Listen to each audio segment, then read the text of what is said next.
Hello students, आज हम करेंगे मेटल नॉन मेटल का पार्ट 3।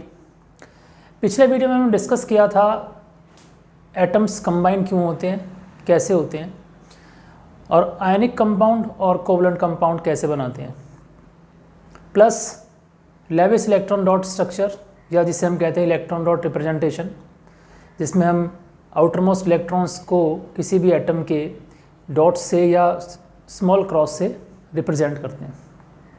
मिनरल एंड ओर्स में क्या डिफरेंस है, ये हमारा लास्ट वीडियो में कवर हो चुका है। आज हम करेंगे मेटलर्जी किसे कहते हैं। देखिए, मेटलर्जी में जो ओर हमें मिलता है, जो ओर हमें प्राप्त हुआ, हम उस ओर से मेटल निकालते हैं। तो ओर से मेटल निकालने के लिए कुछ प्रोसेस फॉलो किए जाते हैं, वो प्रोसेस कहलाते हैं, वो कवर होते हैं मेटलर्जी में। तो मेटलर्जी की डेफिनेशन क्या होगी, छोटी सी डेफिनेशन में लिखी है, आप नोट कर सकते हैं। The various steps involved in the extraction of metal from its ore followed by the refining of metal. यानी मेटल ओर को प्राप्त करने से लेकर के ओर से मेटल निकालने तक का जो प्रोसेस है, जो स्टेप्स फॉलो किए जाते हैं, वो कवर होते हैं मेटलर्जी में, या उसको कहते हैं मेटलर्जी। देखिए क्या क्या स्टेप कवर होते हैं मेटलर्जी में। सबसे पहला एनरिचमेंट ऑफ ओर्स। जो ओर हमें मिलता है, जो रॉ हमें मिला, उसको हम क्या करते हैं, उसको कंसंट्रेट करते हैं, उसको एनरिच करते हैं। मीन्स कि उसके अंदर से जो इम्प्योरिटीज़ है उनको रिमूव किया जाता है और ओर्स की जो कंसंट्रेशन है उसको बढ़ाया जाता है। दूसरा स्टेप है extraction of metal from the concentrated ore. Ore ओर हमें कंसंट्रेटेड मिल गया, फिर नेक्स्ट स्टेप क्या है, नेक्स्ट है हमें उस ओर से मेटल एक्सट्रैक्ट करना है। और थर्ड है मेटल में अभी भी कुछ इम्प्योरिटीज़ रह गई हैं, तो उन इम्प्योरिटीज़ को भी हटाना और हमें प्योर मेटल प्राप्त करना। वो हो गया रिफाइनिंग ऑफ मेटल। जो मेटल हमें मिला उसको हम फिर फर्दर प्यूरिफिकेशन करते हैं वो हो गया रिफाइनिंग ऑफ मेटल। तो आज हम करेंगे ये फर्स्ट वाला part, enrichment of ores. Ores को एनरिच कैसे किया जाता है। देखिए, और को एनरिच करने के कई तरीके हैं, जिसमें से सबसे पहला है ग्रेविटी सेपरेशन और हाइड्रोलिक वॉशिंग। ये की जाती है ऑक्साइड्स और ऑफ हैवी मेटल्स, जैसे कि आपका आयरन या लेड, टिन। तो उस केस में क्या करते हैं, ग्रेविटी सेपरेशन, क्योंकि ओर पार्टिकल और गैंग पार्टिकल की डेंसिटी में फ़र्क होता है। आप जानते हैं कि लेड है, आयरन है, टिन है, ये हैवी मेटल्स हैं। तो क्योंकि गैंग पार्टिकल और ओर पार्टिकल्स जो हैं उनकी डेंसिटी में डिफरेंस होता है, तो वो हाइड्रोलिक वॉशिंग की जाती है। हैवी चीज़ें हमेशा नीचे रह जाती हैं और हल्की चीज़ें होती हैं वो बह जाती है जब हम उनको वॉश करते हैं। दूसरा है फ्रोथ फ्लोटेशन। फ्रोथ फ्लोटेशन का प्रोसेस किया जाता है सल्फाइड ओर के केस में। फ्रोथ का मतलब झाग होता है। क्या करते हैं, एक वाटर टैंक में इस ओर को, जो सल्फाइड ओर है, उसको डाल दिया जाता है, कॉपर का या जिंक का, किसी भी मेटल का। उसको एक वाटर टैंक में डाल दिया जाता है और कुछ मात्रा में पाइन ऑयल ऐड किया जाता है। पाइन ऑयल ऐड करने के बाद कंप्रेस एयर पास की जाती है उस टैंक में। तो कंप्रेस एयर पास करने से क्या होता है, उसमें झाग बन जाते हैं, और वो जो झाग होते हैं वो सल्फाइड के जो पार्टिकल्स हैं, यूँ कहें कि जो हमारा ओर का जो पार्टिकल्स हैं, वो उस झाग वाले पोर्शन में आ जाते हैं, और जो इम्प्योरिटीज़ है वो पानी में ही रह जाती है। और झाग क्योंकि हल्के होते हैं तो वो पानी में फ्लोट करते हैं, तो इम्प्योरिटीज़ रह गई पानी में और ओर पार्टिकल रह गए ऊपर झाग में। तो क्या है, उसको अलग कर लिया जाता है, सेपरेट कर लिया जाता है। इसको कहते हैं फ्रोथ फ्लोटेशन। तीसरा इलेक्ट्रोमैग्नेटिक सेपरेशन। इलेक्ट्रोमैग्नेटिक सेपरेशन तब किया जाता है जब मेटल के या ओर के जो पार्टिकल्स हैं वो मैग्नेटिक नेचर के होते हैं, या गैंग पार्टिकल मैग्नेटिक नेचर के हो, दोनों में से कोई एक। तो क्या होगा, हम मैग्नेटिक सेपरेशन के थ्रू ओर पार्टिकल्स और गैंग पार्टिकल्स को अलग अलग कर लेंगे। लास्ट है केमिकल सेपरेशन। केमिकल सेपरेशन तब किया जाता है जब किसी एक रिएजेंट को लेकर के गैंग और ओर पार्टिकल्स में रिएक्टिविटी में डिफरेंस होता है। जैसे इसका एग्जांपल, इसका इस्तेमाल किया जाता है एल्युमिनियम के ओर को कंसंट्रेट करने के लिए। एल्युमिनियम का और होता है बॉक्साइट, और बॉक्साइट का फार्मूला हुआ Al2O3। इसमें कुछ इम्प्योरिटीज़ होती है आयरन ऑक्साइड की Fe2O3, और कुछ सिलिका पार्टिकल्स होते हैं SiO2, यानी आयरन और सिलिका, ये एज ए इम्प्योरिटीज़ इसमें होती हैं। तो हमें क्या करना होता है, हमें एल्युमिनियम ऑक्साइड निकालना है, इसको एल्यूमिना कहते हैं। तो हम क्या करते हैं, एक पर्टिकुलर केमिकल से, एक मतलब रिएजेंट से रिएक्शन करवाते हैं तो हमें एल्यूमिना मिल जाता है। इसके स्टेप्स मैं आपको लिख के दिखाता हूँ कैसे, क्योंकि ये पेपर में आपसे पूछ सकते हैं कि एल्युमिनियम यानी बॉक्साइड को कैसे एनरिच किया जाता है।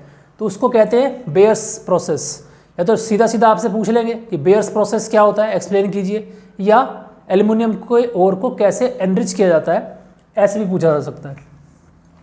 तो देखिए इसकी रिएक्शन देखते हैं कि इसकी क्या रिएक्शंस क्या, क्योंकि पेपर में आपको केमिस्ट्री तो लिखनी पड़ेगी, साथ में एक्सप्लेनेशन के साथ आपको रिएक्शंस ज़रूर लिखने पड़ेंगे, क्योंकि मार्क्स होते हैं रिएक्शंस के।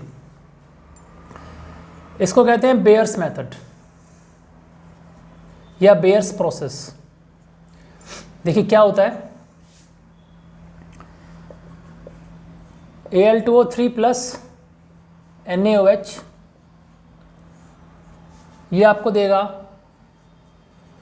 NaAlO2 plus H2O। Sodium hydroxide से रिएक्शन करवाई, ये बन गया सोडियम एल्यूमिनेट।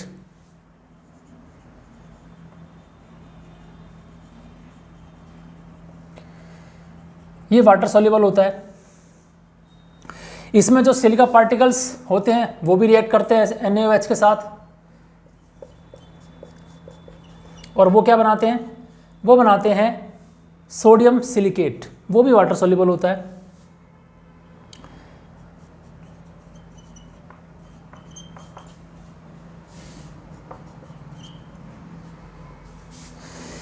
ये दोनों, ये हो गया सोडियम सिलिकेट।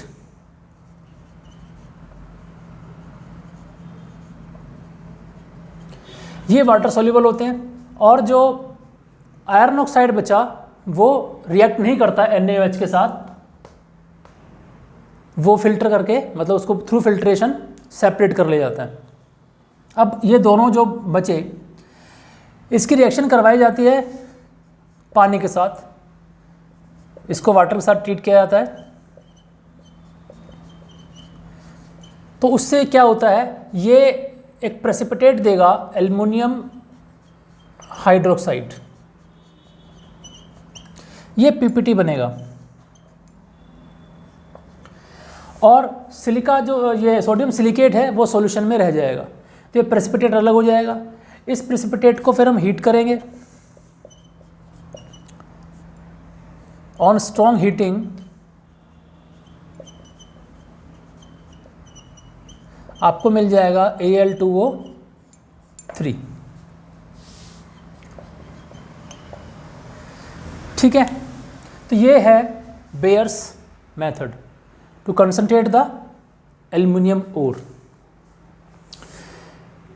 इसको फिर हम इलेक्ट्रोलाइटिक रिफाइनिंग करके एल्युमिनियम अलग, एक्सट्रैक्शन अलग करेंगे एल्युमिनियम का। अभी हमारे पास ये ओर मिला है, इसको एल्यूमिना बोलते हैं।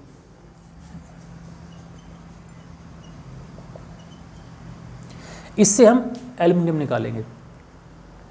मैं इसको रिपीट कर देता हूँ। देखिए सोडियम जो एल्यूमिनियम आपका बॉक्साइड है उसके अंदर आयरन और सिलिका की इम्प्योरिटीज़ पाई जाती हैं। तो ये दोनों एल्युमिनियम ऑक्साइड और सिलिका पार्टिकल्स NaOH के साथ रिएक्ट करते हैं और एक वाटर सॉल्युबल कंपाउंड बनाते हैं। और जो आयरन ऑक्साइड है वो इनसॉल्युबल रहता है, तो उसको थ्रू फिल्ट्रेशन अलग कर लिया जाता है। यहाँ से फिर जब इसको दोबारा से इसको वाटर के साथ ट्रीट किया जाता है तो सोडियम एल्यूमिनेट एक PPT देता है, और सिलिकन एल्यूमिनियम सिलिकेट उससे रिएक्ट नहीं करता, तो वो सॉल्यूशन में ही रह जाता है।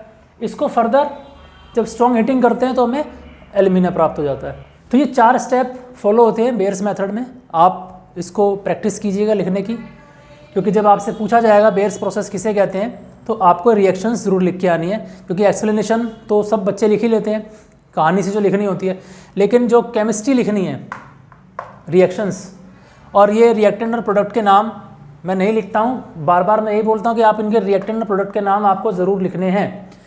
प्लस ये इक्वेशन बैलेंस नहीं होगी तो इनकी बैलेंसिंग आप देख लीजिएगा, क्योंकि मैंने आपको रिएक्टेंट और प्रोडक्ट बता दिए क्या क्या बनते हैं। अब ये हो सकता है बैलेंस ना हो मे भी, तो आप इसको बैलेंस कर सकते हैं। जैसे देखिए बैलेंस नहीं है, हाइड्रोजन 2 है या हाइड्रोजन 1 है, तो आपको बैलेंस करना पड़ेगा। यहाँ 2 लगाओगे तो यहाँ भी 2 आएगा, फिर मतलब इसको बैलेंसिंग आप कर लेना। ये बैलेंसिंग मैंने नहीं की हुई है। तो ये है आपका एनरिचमेंट ऑफ ओर वाला पोर्शन। तो आज के पार्ट में इतना ही। नेक्स्ट पार्ट में हम करेंगे जो इसका दूसरा पार्ट था, कंसंट्रेटेड ओर से हम मेटल को कैसे प्राप्त करते हैं। ठीक है, तो मिलते हैं फिर अगले वीडियो में, तब तक के लिए बाय बाय।